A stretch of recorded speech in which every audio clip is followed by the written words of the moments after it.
नमस्कार, times now Bharat पर आपका स्वागत है। आपके साथ मैं हूं राकेश पांडे। शाम के 5 बजने वाले हैं। वक्त हो गया है देश के सबसे पसंदीदा डिबेट शो राष्ट्रवाद का। राष्ट्रवाद यानी देश से बढ़कर कुछ नहीं। बब्बर गब्बर बनाम जय वीरू। पाकिस्तान पर भारत में सबसे बड़ा घमासान कहां तक जाएगा? कांग्रेस की जय हिंद यात्रा को बीजेपी ने क्यों कहा जय पाकिस्तान यात्रा? और सवाल की शहबाज शरीफ की तबाही की इंटरनेशनल गवाही, और इधर भारत में सिंदूर पर सियासत कहां जाकर थमेगी? लेकिन सबसे बड़ी खबर है कि देश के 6 राज्यों में कल 7 मई के बाद 31 मई को शाम 5 बजे से सिविल डिफेंस को लेकर मॉक ड्रिल होनी है। दूसरी ओर सिंदूर पर विपक्ष के मर्यादा पार करते सवालों के बीच आज बीजेपी ने कांग्रेस पर तीखा हमला बोला। कितने राफेल गिरे वाले सवाल पर कांग्रेस को पाकिस्तान का बब्बर और हिंदुस्तान का गब्बर बताते हुए कहा कि इलाज जय वीरू करेंगे। सवाल जयराम रमेश के आतंकियों और सांसदों वाले बयान पर भी उठे। करेंगे डिबेट, लेकिन सबसे पहले इस रिपोर्ट को आप देखिए।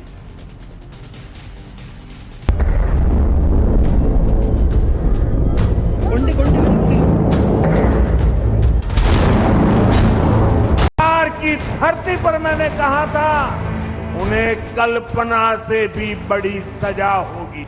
आज जब मैं बिहार आया हूं तो अपने वचन पूरा करने के बाद आया हूं। बिहार के बाद पीएम मोदी आज यूपी पहुंच गए। सबसे पहले पहलगाम हमले में मारे गए शुभम के परिवार से मिले। मुलाकात में संदेश साफ था, सिंदूर का हिसाब अभी बाकी है। सरकार पाकिस्तान के संपूर्ण इलाज की तैयारी में लगी है। इसीलिए 7 मई के बाद कल यानी 31 तारीख को 6 राज्यों में सिविल डिफेंस को लेकर मॉक ड्रिल का आदेश है। कल शाम 5 बजे से मॉक ड्रिल की शुरुआत होगी। जम्मू कश्मीर, पंजाब, राजस्थान, गुजरात में मॉक ड्रिल होगी। हरियाणा और चंडीगढ़ में भी मॉक ड्रिल का आयोजन होगा। मॉक ड्रिल में हवाई हमले की चेतावनी वाला सायरन बजेगा। कंप्लीट ब्लैकआउट होगा। कैमोफ्लेज, आपात स्थिति में सुरक्षित जगह जाने और ज्यादा घायलों की स्थिति में आपात मेडिकल सहायता पहुँचाने का अभ्यास होगा। सरकार की तैयारी देख पाकिस्तान में हड़कंप है। पाकिस्तान अभी ऑपरेशन सिंदूर और उसके बाद पाकिस्तानी सेना की हिमाकत के जवाब में भारतीय सेना के शौर्य से सदमे में है। खुद पाकिस्तान के पीएम शहबाज शरीफ पाकिस्तान की तबाही की गवाही दे रहे हैं। पीएम ब्रह्मोस से मची तबाही की गवाही दे रहे हैं। लेकिन दूसरी ओर मोदी विरोध में कांग्रेस हर रोज टूलकिट वाले बयान दे रहे हैं। राहुल गांधी के बाद अब तेलंगाना के सीएम रेवंत रेड्डी ने भारत के कितने जेट गिरे पूछा, जिसके जवाब में बीजेपी सांसद संबित पात्रा ने जोरदार पलटवार किया और राफेल गिरने की बात करने वालों को पाकिस्तान का बब्बर और हिंदुस्तान का गब्बर बता दिया। राहुल गांधी पूछते हैं कितने रफाल गिराए, रमेश पूछते हैं कितने रफाल गिराए, रेवंत रेड्डी पूछते हैं बताओ कितने रफाल गिराए। ये जो पाकिस्तान के बब्बर हैं वो हिंदुस्तान के गब्बर हैं। बताओ कितने रफाल गिराए। ये पाकिस्तान के बब्बर, ये हिंदुस्तान के गब्बर हैं। और याद रखो, हिंदुस्तान के गब्बरों, तुम्हारी वही होगी जो जय और वीरू ने गब्बर का किया था।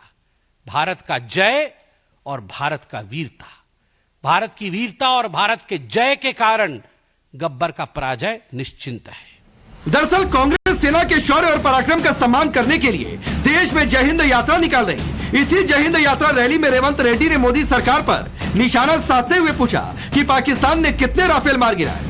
संबित पात्रा ने कांग्रेस की जय हिंद यात्रा को जय पाकिस्तान यात्रा बताते हुए राहुल गांधी पर अभी तक का सबसे जोरदार हमला बोला। हर जय हिंद की यात्रा में कल रेवंत रेड्डी जी पूछ रहे थे कि हिंदुस्तान की कितनी जहाजें गिर गई।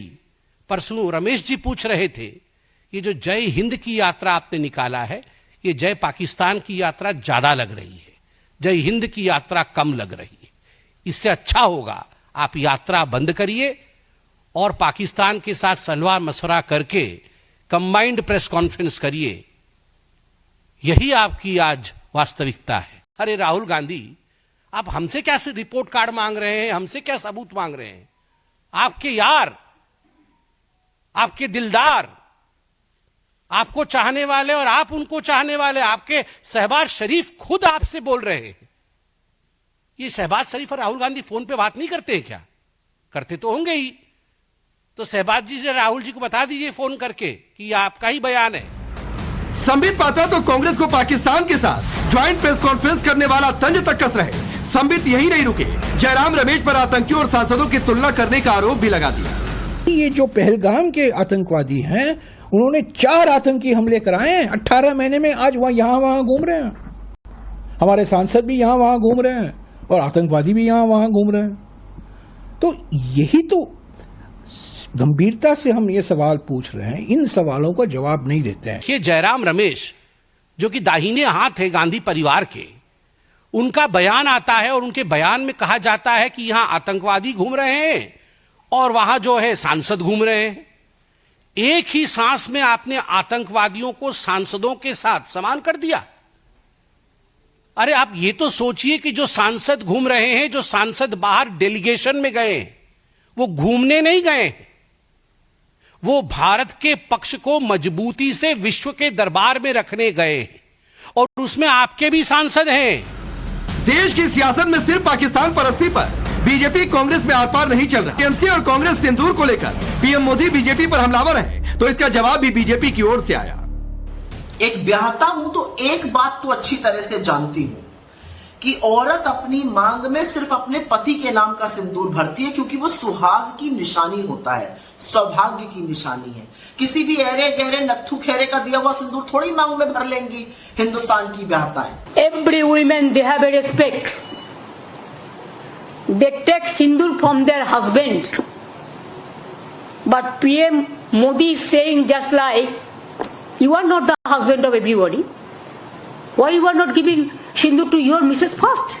जो नहीं कहना चाहिए उस प्रकार की बातें कल ममता बनर्जी ने कहा है। किसी भी चुने हुए प्रतिनिधि को या किसी भी नेता को इस प्रकार की भाषा की प्रधानमंत्री नरेंद्र मोदी क्या सभी के पति हैं? क्या सभी महिलाओं के वो हस्बैंड हैं? ये कितनी कैसी बात है ये? मैं तो इस पे कुछ कहना भी नहीं चाहता हूं। हां, प्रधानमंत्री नरेंद्र मोदी सभी के सेवक हैं, किसी के पिता हैं तो किसी के भाई हैं, इसमें कोई शक नहीं है। लेकिन मोदी विरोध में विपक्ष क्या मर्यादा की हर रेखा को पार कर देगा? सबसे बड़ा सवाल कि पाकिस्तान के बब्बर बनाम जय वीरू वाली ये जंग कहां जाकर रुकेगी? Bureau report, times now Bharat. तो चलिए आपने ये रिपोर्ट देखी। मैं आपका परिचय आज के मेहमानों से करवाता हूं। आरपी सिंह भारतीय जनता पार्टी के नेता और प्रवक्ता, अवनिजेश अवस्थी जी पॉलिटिकल एनालिस्ट के तौर पर, चंद्रमोहन शर्मा जी कांग्रेस पार्टी के नेता, राजकुमार भाटी जी समाजवादी पार्टी के नेता और प्रवक्ता, और मोहम्मद तौसीफुर रहमान है टीएमसी के नेता और प्रवक्ता। आप सभी का बहुत बहुत स्वागत है। शुरुआत में तौसीफुर रहमान आपसे करता हूं, हालांकि मैं चंद्रमोहन जी से करना चाहता था, आखिरी वक्त पर सोचा आपसे करूं, क्योंकि सिंदूर को लेकर जो ममता बनर्जी ने कल कहा कि प्रधानमंत्री मोदी सभी महिलाओं के पति हैं, क्या एक कॉन्स्टिट्यूशनल पोस्ट पर बैठी किसी नेता को ऐसे बयान शोभा देता है? नंबर एक सवाल। नंबर दो सवाल है, इस फेक न्यूज पर बयान देना किसी बीजेपी के नेता ने कहा है कि सिंदूर बांट रहे हैं? नमस्कार आप सभी को। अब देखिए, मुझे थोड़ा वक्त दीजिएगा। ये अच्छा डिबेट चलता है आपका, आप अच्छे होस्ट करते हैं और हम सबको मौका भी मिलता है, यही खूबसूरती है। देखिए, बहुत सारी चीज आप कह रहे हो फेक है, मैं कह रहा हूं कि आप नहीं, बीजेपी के नेता या अन्य नेता उसको घुमा फिरा के उसको दर्शाते हैं, दिखाते हैं। अब दीदी ने ये कहा है कि भाई आप सबके पति हैं, क्या है नहीं। देखिए, ये तो हमारी भाषा नहीं है, ये तो हिंदुस्तान बात कर रहा है कि अगर आप किसी महिला को जाके सिंदूर बांटेंगे तो सनातन धर्म के हिसाब से तो सिंदूर का एक जो मूल्य जो है, जो एक महत्वपूर्ण है, जो एक इम्पोर्टेंस है, उसको तो आप कहीं ना कहीं कलंकित कर रहे हैं। नहीं, मैं पूछ रहा हूं किसने कहा कि सिंदूर बांट रहे हैं? क्या खेलना चाह रहे हैं इसको? क्या सर एक सिंदूर का आपने ऑपरेशन नाम दिया है, ऑपरेशन सिंदूर, जो हमारे कल्चर में एक बहुत महत्वपूर्ण और बहुत भारी शब्द है। सिंदूर कोई मजाक नहीं है, सिंदूर कोई होली का रंग नहीं है कि आप जिसके भी चेहरे में जाए खेल दे। सर वो ऑपरेशन को आप ऑपरेशन ही रहने दीजिए, उसको आप पीआर स्टंट मत बनाइए। हमारे लिए सिंदूर ऑपरेशन एक गर्व, एक बहुत ही सर को ऊंचा करके बात करने वाली चीज है। ये छोटी मोटी चीज नहीं है सर, नहीं, बहुत बड़ा है। मगर कहीं ना कहीं आप इसको घुमाना चाहते हैं। मैं सिर्फ एक चीज जानना चाहता हूं कि आपकी सीएम ने ये बात कही तो किस आधार पर कही? किसी बीजेपी नेता ने कहा है कि हम सिंदूर बांट रहे हैं घर घर जाके? नहीं, अरे सर ये तो आप बीजेपी के नेता तो बहुत कुछ कह रहे हैं। बीजेपी के नेता तो ये कह रहे हैं कि हमारी एयरफोर्स, हमारी जो एयरफोर्स है, हमारे भारत की जो एयरफोर्स है, इनकॉम्पिटेंट है, नक्कारा है। नहीं, अभी जो पूछ रहा हूं, नहीं, सुनिए तौसीफुर भाई, मैं बीच में नहीं आता हूं सर, और मुझे कोई शौक नहीं है कि मैं बहुत चिल्लाहट करूं, लेकिन मेरी एक आदत है कि सवाल से भागेंगे तो पकड़ कर लाता हूं। सर सवाल यह है कि किस आधार पर कहा? क्या किसी बीजेपी के नेता ने कहा? क्या आधिकारिक तौर पर बीजेपी की ओर से कोई जानकारी दी गई है कि ऐसा कोई अभियान लॉन्च किया जा रहा है? अगर हाँ तो सर मुझे जानकारी दे दीजिए, फिर आपकी बात मैं आगे करूंगा। सवाल बहुत अच्छा है, बहुत महत्वपूर्ण सवाल कर रहे हैं आप, बिल्कुल। पर देखिए, हम तो जनता की बात कर रहे हैं।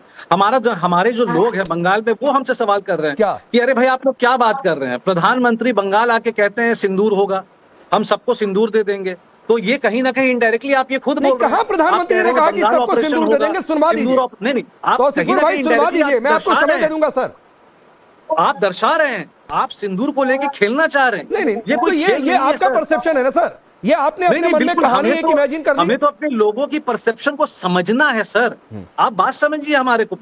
हम आपको 10 वीडियो दिखा देंगे जहां पर महिलाएं रास्ते में खड़े होकर बिल्कुल इसको लेकर नहीं। शिकायत कर रही हैं। तो मैं सिफर भाई, शो- नहीं, अगर नहीं, मैं- सुनिए ना अगर- सर। अगर मैं शो नहीं, मैं भी बहुत कुछ अगर सर बंगाल में नहीं दिखा दूंगा। तो आप मुझे जितना बेइज्जत करना आप कर दीजिए। नहीं नहीं, बेइज्जती की बात नहीं है, सवाल जवाब का सिलसिला चल रहा है, सभी एक दूसरे का सम्मान करते हैं, आप भी मेरा करते हैं, मैं भी आपका कर रहा हूं। मैं पूछ रहा हूं बीजेपी ने कहीं कहा है? और अगर नहीं कहा है तो सर जितने नेताओं ने ये बयान दिए हैं क्या वो माफी मांगेंगे अगर ये खबर फेक साबित हो गई तो? कल एक राष्ट्रीय चैनल में वहां बैठा हुआ था। हाँ। बीजेपी की प्रवक्ता थी। हाँ। इसलिए मैं था नहीं कह रहा हूं, थी वो कह रही हाँ भाई, तो सिंदूर खेला तो होना चाहिए। सिंदूर खेला क्यों नहीं हो? सिंदूर ऑपरेशन हुआ, सिंदूर खेला होना चाहिए। सिंदूर आप खेला इसको अलग चीज है ना, वो तो बंगाल के कल्चर में है। क्या किया जाए? सिंदूर खेला तो अलग चीज है, बंगाल के कल्चर में है।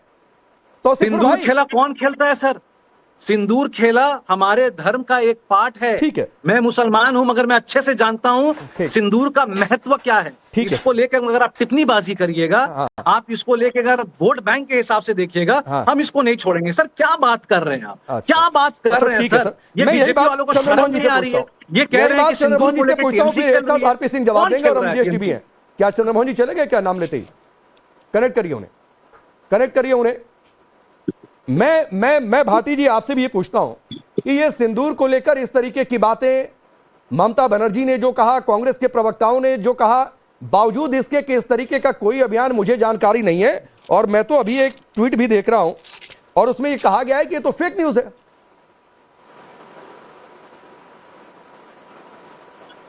नहीं राकेश पांडे जी, एक तो मैं ये कहना चाहता हूँ कि जो हमारा ऑपरेशन सिंदूर रहा, इसके पहलगाम हमले के बाद जो हम भारतीय सेना ने किया, वो एक बहुत ही शानदार और सफल ऑपरेशन रहा। उसके ऊपर हमें गर्व है। उसके लिए भारतीय सेना की जितनी प्रशंसा की जाए उतनी कम है। भारतीय सेना ने शानदार ऑपरेशन किया, लेकिन भारतीय जनता पार्टी इस मुद्दे पर उतनी ही घटिया राजनीति कर रही है। जितना शानदार ऑपरेशन सेना ने किया, भारतीय जनता पार्टी उतनी ही घटिया राजनीति कर रही है।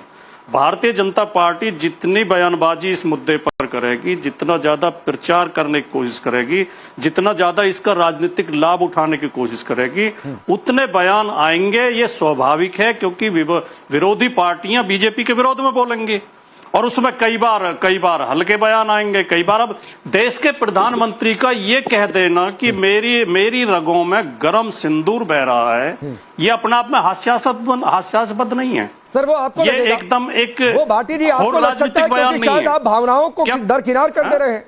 वो शायद आपको इसलिए लग जाएगा क्योंकि अखिलेश यादव कानपुर में शुभम द्विवेदी के घर इसलिए नहीं गए क्योंकि कोई संबंध नहीं था।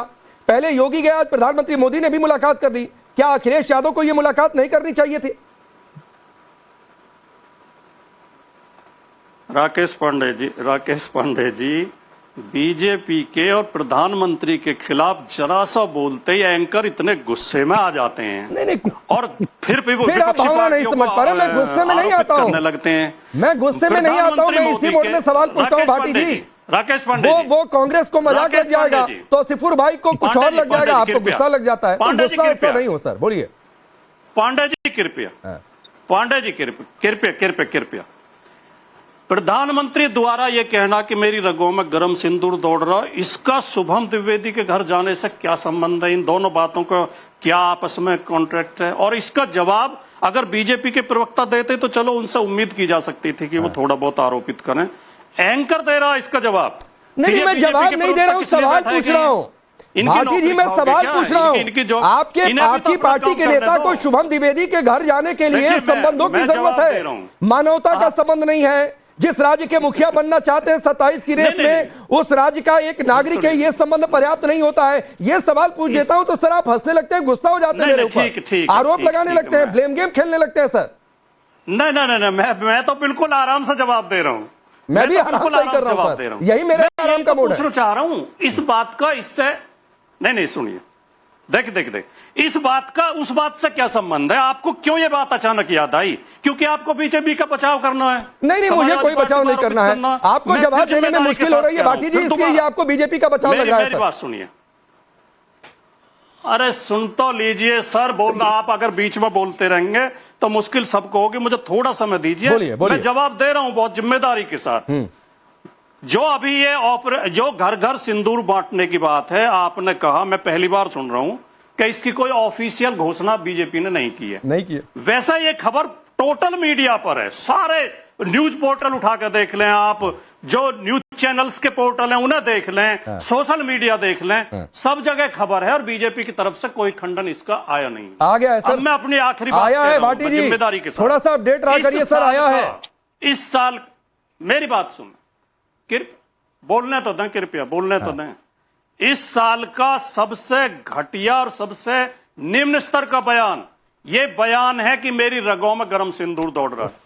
और इस साल का सबसे घटिया निर्णय है कि बीजेपी घर घर सिंदूर की डिबिया पहुंचाएगी। ये बहुत ही हास्यास्पद है। अरे ये फिर वही बात है। चलिए आरपी सिंह आ जाइए। मैंने तो थोड़ी देर पहले अमित मालवीय का ये सोशल मीडिया पर पोस्ट देखा जिसमें उन्होंने इस खबर को फेक बताया है। उसके बावजूद भाटी जी और तौसीफुर रहमान ये कह रहे हैं कि ये खबर सही है। अब या तो ये लोग बीजेपी का एजेंडा तय कर रहे हो या अमित मालवीय से ज्यादा इनको बीजेपी के फैसलों की जानकारी होगी। आरपी सिंह रिप्लाई करिए। मीडिया में खबर है, मैं हाथ जोड़ सर मैं भी ऑफिशियल इंफॉर्मेशन दे रहा हूं। मुझे ना बहुत सारी चीजें खबरें फेक हो जाती है सर। थोड़ा सा सोशल मीडिया व्हाट्सएप से बाहर निकलिए आप लोग। सारे मीडिया में राकेश जी, खैर आरपी सिंह तौसीफुर भाई रुक जाइए। आरपी सिंह रिप्लाई करिए। आप के पास जाए। मैं तो आपसे हाथ जोड़ के कह रहा हूं कि अगर फेक है तो हम मान लेंगे ये बात। हम कहां लड़ाई कर रहे हैं? ठीक है आरपी सिंह, हुई थी कि नहीं हुई थी, हम फेक को मान लेंगे। अरे हम बीजेपी थोड़ी ना है कि एक चीज को लेके चप्पल घसी। ठीक है आरपी सिंह रिप्लाई करिए भाई। क्लेरिफाई कर दीजिए ना, हम मान लेंगे ये बात। अरे राकेश भाई को थोड़ी ना। देखिए मैंने आपको अभी एक खबर दिखाई। अरे हो गया साहब, हो गया, सबका हो गया। ये जो पाकिस्तान का चश्मा पहना वो उतारिए, ये हिंदुस्तान का चश्मा पहनिए, हिंदुस्तान के नजरिए से देखिए। ये जो बार पाकिस्तान का चश्मा पहनकर फेक न्यूज की फैक्ट्री के हिसाब से काम करते हैं और फेक। अरे टोका नहीं मैंने आपको एक बार भी, अरे मैंने एक बार भी टोका नहीं ना, मैंने एक बार भी फेक, ये जो फेक नैरेटिव है फैलाने की कोशिश करते हैं, ठीक नहीं है। नहीं मैंने कहा नहीं आपके नाम पे, मैंने सबके लिए कहा। अच्छा मैं आता हूं। ये नई बात कर भाई आपका ऑब्जेक्शन नोटिस हो गया। उन्होंने आपको पाकिस्तानी नहीं कहा था पाकिस्तानी चश्मा उतारिए सर। अरे क्यों ये कहा था उन्होंने, आपको पाकिस्तानी नहीं कहा था। और ये हिंदू मुस्लिम वाला खेल मत खेलिए कि मैं मुस्लिम हूं इसलिए पाकिस्तानी। सर प्लीज ये वाली बात अच्छी नहीं लगती है। आरपी सिंह को सुन लीजिए, इतनी देर से वो अपनी बारी का इंतजार कर रहे हैं, 2 और मेहमान इंतजार कर रहे हैं। नहीं, ये गलत है। आरपी सिंह जी अपने लिमिट के बाहर जा रहे हैं। अरे आपको कोई पाकिस्तानी कहेगा वो गलत है, मैं भी मान रहा हूं। आरपी सिंह को सुनिए। सर हम यहाँ पैदा हुए हैं, आप क्या कह रहे हैं? मैंने कहा ही नहीं इनको, मैंने कहा पाकिस्तानी चश्मा उतारिए। ये एक कहने का तरीका अपना। अरे क्यों? हाँ शर्म आपको आनी चाहिए। जब आप कह रहे थे मुर्शिदाबाद के अंदर बीएसएफ ने आकर वहां पर दंगा कराया, शर्म नहीं आई तब आपको? ना शर्म तब नहीं आई जब ममता बनर्जी ने मार्च 2019 के अंदर कहा था कि एयर स्ट्राइक को उसका सबूत लाकर दो। शर्म तब आनी चाहिए थी आपको जब ममता बनर्जी ने मार्च 2019 के अंदर एयर स्ट्राइक के सबूत मांग लिए थे आपसे। ये डिबेट का नैरेटिव आपका बदलने जाते हैं। इनको जरा फेडर डाउन करिए तब बात हो पाएगी। ठीक है तौसीफुर भाई हो गया, बोलने दीजिए आरपी सिंह को, बोलिए। देखिए साहब, मैं इनका एक अखिलेश यादव जी का एक खबर दिखा रहा हूं और ये खबर नहीं है, इसके वीडियोज हैं ऑन रिकॉर्ड। ये तो नकली खबर पे जा रहे हैं, कहीं सिंदूर बांटने की कोई बात नहीं, चर्चा नहीं। परंतु ये ठीक है, इनकी तरफ से इनको एक नैरेटिव बिल्डअप करने से नकली खबर। क्या कहा अखिलेश यादव ने? जश्न जीत का होता है, सीस का नहीं। अभी उनके प्रवक्ता कह रहे हैं हमें बड़ा गर्व है। इनके प्रवक्ताओं को गर्व है, इनके नेता को गर्व नहीं है। इनके नेता के पास शुभम द्विवेदी जी के यहाँ जाने का समय नहीं था। हाँ, मुख्तार अंसारी क्या इसी साल के 24 तारीख अप्रैल की 24 तारीख को गए थे ये, और वहां पर 7 तारीख को अप्रैल के गए थे। और कौन है मुख्तार अंसारी? एक आतंकी मुख्तार अंसारी के घर पे गए थे गाजीपुर के अंदर। ये तो इनकी सोच दिखती है किस प्रकार की सोच है, किस प्रकार का मन है इन लोगों का। तो इनके लिए आतंकी पहले हैं। अरे सिंदूर ऑपरेशन पर बात करिए, कहां आप चले जा रहे हैं? मैंने एक बार नहीं टोका, आपको सुना ना आराम से, हिंदुस्तान को ही कलंकित आपको सुना ना, आपको सुना। ये ऑपरेशन की ही बात कर रहा हूं। आप अच्छा चलिए आप बता दीजिए, ममता बनर्जी ने क्यों कहा था 2019 के अंदर की ऑपरेशन जो हुआ था बालाकोट में, उसमें कितने लोग मरे थे, कहां मरे थे, उनकी डॉक्यूमेंट एविडेंस दो। नहीं जानेंगे? अरे क्यों नहीं जानेंगे? क्यों कहा था ममता बनर्जी ने? क्यों पूछा था बालाकोट के ऊपर? क्यों प्रश्न उठाए थे बालाकोट के ऊपर? आपने मुर्शिदाबाद के अंदर आपने कहा कि वहां पर जो दंगे वो बीएसएफ ने कराए। आप देश की सेना के ऊपर प्रश्न उठा रहे थे। आपको शर्म नहीं आई ये कहते हुए कि वहां पर दंगे बीएसएफ ने कराए थे? अरे सर शर्म मैं नहीं ठीक है, मैं आ रहा हूं। तौसीफुर भाई, आप जो है स्ट्राइक के सबूत मांगते रहिए, आतंकियों को मार दिया सर, इसके सबूत मांगते रहिए।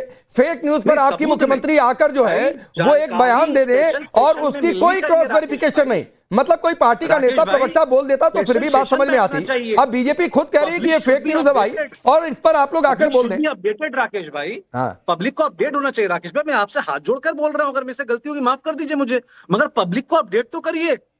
चलिए अपडेट नहीं करेंगे। अब चंद्रमोहन जी आप लोगों को, अब चंद्रमोहन जी को लाने दीजिए। माफी मांगे जो एयर स्ट्राइक के सबूत मांग रही थी। ठीक है। और जो एयर स्ट्राइक के सबूत मांग रही थी, जो आपके बाकी नेता जिस प्रकार के बयान दे रहे हैं, उसके बारे में क्या कहना है? उदयन घोष के बारे में चंद्रमोहन जी, मैं आता हूं सर, प्लीज चंद्रमोहन जी, पाकिस्तान का कितना नुकसान हुआ इस पर बोलने की बजाय आप लोगों की दिलचस्पी इस बात में है कि कितने राफेल गिरे। एक बार भी नहीं पूछा। बीजेपी कह रही है कि उनके कितने जेट गिरा दिए, और इसी आधार पर बीजेपी कह रही है आप लोग पाकिस्तान के बब्बर हैं, हिंदुस्तान के गब्बर हैं और हिंदुस्तान के जय वीरू। ऐसा मैं मुसलमान हूं तो उन्होंने क्या दिया? प्लीज ये मुस्लिम वाला विक्टिम कार्ड मत कीजिए तौसीफुर भाई, प्लीज। अभी कांग्रेस को बोलेंगे। राकेश जी, आपका धन्यवाद कि कम से कम आज आपने अपनी डिबेट के अंदर बब्बर नाम भी पैदा करा। और वो किसके लिए क्या? जब प्रोबो चल रहा था तो आप सम्मित पात्रा का कहते, सम्मित पात्रा जी ने ऐसा बोला। सम्मित पात्रा जी के बब्बर शेर और भी हैं, जो उन्हीं के बब्बर शेर सेना का अपमान करते हैं और सेना के अपमान को गाथा की एक बड़ी लंबी फहरिस्त लिख देते हैं। तो वो ये भी आप उनको ज्ञान में दीजिएगा। और एक और बब्बर शेर है भारतीय जनता पार्टी के, जो सांसद भी रहे हैं, मिनिस्टर भी रहे हैं, वो भी क्या कह रहे हैं सुन लीजिए। 5 विमान गिरे हैं। ये कौन है? वो अपने कद में नरेंद्र मोदी से भी बड़े सुब्रमण्यम स्वामी, जो विदेश मंत्री भी रहे हैं, भारतीय जनता पार्टी की सरकार में सांसद भी रहे हैं और राज्यसभा भी रहे हैं और आइडियोलॉजिकल भी रहे हैं। और बीच में नहीं, आप लोगों को जानकारी नहीं है। समझ जाओ। जब और आज आपने चाइना वाले आका को बोलो, आपको सबूत देगा। माल को गालते आप चाइना के अपने आकाओं को बोलो, आपको सबूत देंगे जो चाइना में आपके आका बैठे हैं। अरे मेरे जो आपसे ये सब बकवास कराते हैं यहाँ लाकर, कर रहे हैं आज जो आकर ये सब बकवास आपसे कराते हैं चाइना के आका आपसे। सुब्रमण्यम स्वामी किनके नेता है? विदेश मंत्री अरे मैं तो आपके इंटरव्यू में दे रहा हूं, आपके नेता ने चाइना को मुठा काट कर दिया था और आप इस डिबेट में आकर उसी मुठे को चूसकर चाइना का बख्यात करते हैं। यहाँ पर ये जो आप बार बार झूठ बोलते हैं और झूठ परोसते हैं, कौन मानेगा आज के जमाने में? अगर एक भी विमान गिरा होता है तो सेटेलाइट पकड़ते नहीं उसको, सेटेलाइट उसको दिखाते नहीं क्या? वो चुपचाप पाकिस्तान चले जाते हैं। आप ही के प्रधानमंत्री बस पे बैठ के पाकिस्तान चले जाते हैं। आप ही के डिप्टी प्राइम मिनिस्टर जाके आपने तो आतंकियों के अपने घर में लाल कारपेट बिछाकर उनका स्वागत किया। मतलब आप देश के साथ गद्दारी नेताओं ने स्वागत किया। अच्छा एक बात चंद्रमोहन जी, आरपी सिंह एक मिनट चंद्रमोहन जी एक मिनट। सर, आपको सुब्रमण्यम स्वामी की बात पर ज्यादा भरोसा हो गया, आर्मी की बात पर ज्यादा भरोसा नहीं हुआ। ठीक है, आपको आतंकी मरे, आपकी पार्टी को इस बात का सबूत चाहिए, लेकिन राफेल गिरे इस बात का सबूत नहीं चाहिए। आपकी पार्टी के नेता नहीं रुक जाइए सर, आप बब्बर शेर की बात कर रहे थे ना, तो के मंजूनाथ को कौन सा बब्बर शेर कहेंगे जो कह रहे हैं कि ऑपरेशन सिंदूर कुछ नहीं हुआ है, 3-4 फाइटर जेट उड़कर आ गए। राशिद अलवी ऑपरेशन की विश्वसनीयता पर सवाल उठा चुके हैं। उदित राज कह रहे हैं ऑपरेशन सिंदूर क्यों कर दिया। मल्लिकार्जुन खड़गे कह रहे हैं छिटपुट युद्ध है। ये कौन से बब्बर शेर है मुझे बता दीजिए, फिर मैं उन्हें जी के पास जा रहा हूं। एक मेरे को इंटरप्ट मत करेगा। पहले तो आरपी सिंह जी इस बात का विरोध कर दे। आपके चैनल पे, नेशनल चैनल है आपका, बहुत बड़ा चैनल है, बहुत अच्छा प्रोग्राम है, वो कह दे कि सुब्रमण्यम स्वामी गलत बयानबाजी करते हैं और जो वो बयानबाजी कर रहे हैं वो भाजपा की नहीं है। मैं अभी आपको मैं डिबेट पे जय हिंद कह दूंगा। नहीं कह सकोगे आप, नहीं कह सकोगे आप। अब विषय पे आते हैं।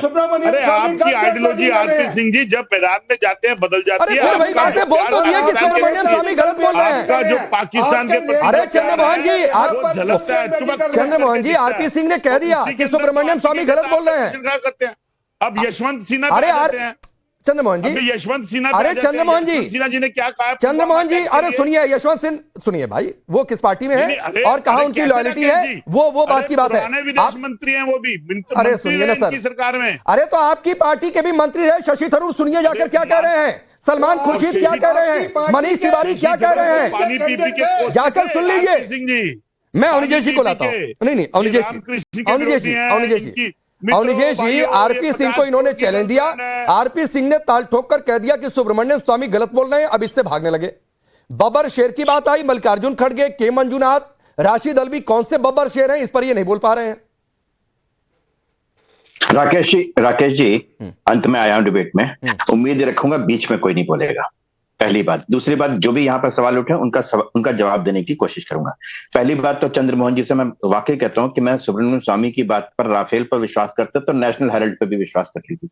ये तो नहीं हो सकता ना, सुब्रमण्यम स्वामी राफेल के बारे में तो सच बोल रहे हैं, नेशनल हेराल्ड के बारे में गलत बोल रहे हैं, ये तो झूठ नहीं हो सकता ना। तो नेशनल हेराल्ड के बारे में सुब्रमण्यम स्वामी ने जो लिखा है और कहा है उसको भी सच मान लीजिए, पहली बात। दूसरी बात, मैं भाटी जी को कहूंगा कि आपने कहा सबसे हास्यास्पद है, आप तो थोड़ा बहुत लेख लिखते विकते भी हो, पाखी में भी लिखते थे, राग दरबारी में लिखते हैं शिलाल शुक्ल कि शरीर में जहां कहीं भी बाछें होती हैं वो खिल गई। हम कहते हैं कि खून उसका खौलने लगा, तो खौलने लगता है क्या खून खोलने लगता है क्या उसका?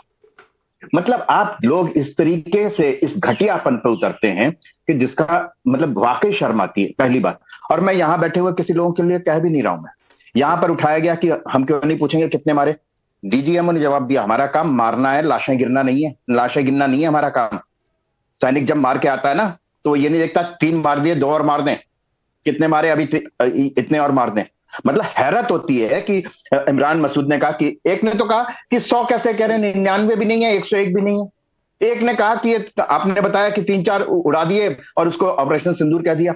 सबसे घटिया बात जो हुई, ये बताइए कि कांग्रेस के एक नेता ने ये कहा कि 5,000 के ड्रोन के लिए 5 लाख की 15 करोड़ की मिसाइल दाग दी। ये फैसला कौन करता? सेना करती है ना। तो आपने किसका अपमान किया? मैं देश की जनता से कहना चाहता हूं कि वो देख ले इन चेहरों को देख ले जो सेना का सरेआम अपमान कर रहे हैं। एक वो थे नींबू मिर्ची वाले नेता, अपने गले में लटका के आ गए थे। अरे राफेल कब उड़ेगा, कौन उड़ाएगा, कितने बजे उड़ाएगा, किस तरीके से उड़ाएगा, ये प्रधानमंत्री तय करेंगे, रक्षा मंत्री भी तय नहीं करते, सेना तय करेगी ना। नींबू मिर्ची लेके आ गए, वो तो लेके भी नहीं आए थे, उन्होंने कहा था हमारे पास पैसे भी नहीं है, हम राफेल खरीद भी नहीं सकते। आज वो राफेल की बात कर रहे हैं जिन्होंने राफेल पे सुप्रीम कोर्ट तक गए कि किसी भी तरीके से भारतीय सेना को ये न मिल सके, किसी भी तरीके से भारत वहां पर ये ना कर सके। लेकिन अच्छी बात एक है राकेश पांडे, ये सब जो बैठे ना चेहरे, भारत की जनता इनके चेहरों को देख ले और शहबाज शरीफ को देख ले कि हम 4-4:30 बजे हमला करने वाले थे, हम पे तो पहले ब्रह्मोस ने हमला कर दिया, मैं तो स्विमिंग कर रहा था, नहा रहा था और उसने कर दिया, पाकिस्तान से आ गया, शहबाज शरीफ कर रहा है। अब वो भैया जो तुम पूछ रहे थे ना कितने मारे, तो अब पूछो उनसे कि भैया शहबाज वो ब्रह्मोस मिसाइल जो तुम कह रहे थे, ठीक है, उससे कितने मरे? चंद्रमोहन जी 30 सेकंड, फिर भाटी जी 30 सेकंड। हमें मर्सिया देखिए, अवस्थी जी ने अपनी बातों के अंदर बात करते करते देश का वो सच सामने रख दिया कि युद्ध और युद्ध की नीति सेना डिसाइड करती है और सेना डिसाइड करके जाती है। बिल्कुल अवस्थी जी, आज आप बिल्कुल प्रोफेसर की तरह बोले हैं, लेकिन झूठ कहां बोल गए आप? झूठ उन बातों पे बोल गए जो बीजेपी के खुद के नेता सेना का अपमान करते थे और उस अपमान की आड़ में थोड़ा सा चंद्रमोहन जी, थोड़ा सा दूसरों पर आरोप लगाते सर लगाइए, लेकिन अपने गिरबान में भी तो झांकिए। मंजूनाथ ने सेना का सम्मान किया था। मल्लिकार्जुन खड़गे आपके पार्टी के राष्ट्रीय अध्यक्ष ये कहते कि छिटपुट युद्ध है, युद्ध भी नहीं है, छिटपुट लड़ाई है, तो ये सेना का सम्मान था। आपसे पूछे राशिद अल्वी ने जो कहा वो सेना का सम्मान था। तो सर थोड़ा सा अपने गिरबान में भी झांक दीजिए, मैं नहीं कह रहा हूँ, सवाल मत पूछिए। लेकिन भाटी जी आपको भी कोर्ट किया था, कोर्ट किया था वो किसके? 30 सेकंड आपके पास। कौन सा व्यापार था, किसके व्यापार के कारण कर दिया सर? ठीक है, तो देशद्रोहियों को कल देश पूछेगा कि ये किसका कहने। ठीक है, हो गया चंद्रमोहन जी आपके 30 सेकंड सर। किसके व्यापार के कारण हुआ, तो जवाब देना बीजेपी पड़ेगा। के समर्थक हैं, उनकी जिम्मेदारी बनती है कि वो अपना बचाव करें अपनी पार्टी का और दूसरी पार्टियों पर आरोप लगाएं। लेकिन मैं तो फिर वही सवाल उठाना चाहता हूं, पांडे जी आपको खराब लगेगा लेकिन मैं उठाऊंगा। आप तो एंकर हैं, आप अगर मंजूनाथ और राशिद अल्वी और खरगे साहब के बयानों को कोट कर रहे हैं, तो आपको विजय शाह का बयान भी कोट करना चाहिए। 10वीं बार कर चुका हूं सर, आपने नहीं सुना होगा। करना चाहिए 10वीं बार कर चुका हूं। राजस्थान के सांसद का कांगड़ा का बयान भी कोट करना चाहिए। भाटी जी मैं तो यहां तक पूछ चुका हूं कि विजय शाह पर कोर्ट के फैसले का इंतजार क्यों है, हटाओ उस आदमी को पार्टी से। मैं तो ये तक कह चुका हूं, आप बोलने तो कम से कम बोलने तो दिए करो। बीच में आपको क्यों गुस्सा आ जाता है? नहीं गुस्सा नहीं आ जाता। आपने पूरी डिबेट में उनके बयान का जिक्र नहीं किया। अब मैंने कहा आप कह रहे हो क्या, आप पहले कर चुके हैं। आप इसी डिबेट में जब आप इनके बयानों का निंदा कर रहे थे तो उनके बयान की भी निंदा करनी चाहिए थी। जो कह रहा हमारी सेना मोदी जी के चरणों में नतमस्तक हो, एक कह रहा वहां जो महिलाएं मौजूद थी उन्होंने शौर्य का परिचय नहीं दिया, गलत है। एक कह रहा कि हमारी कर्नल वो जो है वो आतंकवादियों की बहन है। तो फिर लगता कि हाँ डिबेट थोड़ी निष्पक्ष हो रही है और एंकर थोड़ा बीच में है। नहीं प्लीज भाटी जी सर, निष्पक्षता का सर्टिफिकेट मुझे किसी पार्टी से नहीं चाहिए। बड़ी दिक्कत होती है भाटी जी, निष्पक्षता का सर्टिफिकेट मुझे किसी पार्टी से नहीं चाहिए सर, प्लीज। निष्पक्षता आपकी दिख जाती है, निष्पक्षता आपकी पार्टी की वहीं दिख गई कि कानपुर नहीं गए शुभम द्विवेदी के परिवार के घर। फिर ये सवाल पूछूंगा तो आपको दिक्कत हो जाएगी कि मैं ये सवाल पूछ क्यों रहा हूं। तो सर आप निष्पक्ष खुद नहीं है तो निष्पक्षता की बात मत किया करिए सर प्लीज। चलिए तौसीफुर भाई आप बोलिए, आपके 30 शब्द जिन्हें आप बोल रहे हैं। नहीं वो आपको लगेगा सर, आपके और दूसरे लोग जो सवाल उठा रहे हैं वो किसके शब्द है मैं नहीं जाना चाहता हूं। तौसीफुर भाई 30 सेकंड आपके। देखिए राकेश भाई, ऐसा है, अवस्थी जी वहां पर बैठे हैं, मुझसे बहुत ही सीनियर हैं और मैं उनको बस जवाब देना चाहता हूं। वो कह रहे थे कि इन सारे चेहरों को देख लीजिए, आप याद रखिएगा। ये बेशक इतने बड़े चैनल में बैठे हैं, सौभाग्य हमारा कितने बड़े नेशनल टेलीविजन में बैठकर बात कर रहे हैं। अवस्थी जी हमारे साथ थे। पर सर देखिए, अटल बिहारी वाजपेयी जी जो थे उनके शासन में एक ऐसे ही कुछ अटैक हुआ था, उन्होंने एक स्पेशल सेशन रखा था। तो हम सिंदूर ऑपरेशन में तो कोई सवाल नहीं कर रहे हैं और ना करना भी चाहिए, हमें गर्व है सिंदूर ऑपरेशन को लेके। स्पेशल सेशन बैठा था, अगर उस स्पेशल सेशन के लिए अगर हम डिमांड कर रहे हैं हमारे पार्लियामेंट करिए, स्पेशल सेशन की डिमांड और सिंदूर पर फेक न्यूज पर कुछ बोल देना दोनों अलग चीजें हैं। ऑपरेशन सिंदूर हुआ ही नहीं और स्पेशल सेशन की डिमांड दोनों अलग चीजें हैं। पाकिस्तान में हेडलाइन बन जाए वैसी बातें कहना और स्पेशल सेशन की डिमांड करना दोनों अलग चीजें हैं सर। तो मिक्सअप मत किया करिए सर, जहां आप फंस गए वहां आप मिक्सअप करने लगे। आप सबका बहुत बहुत शुक्रिया।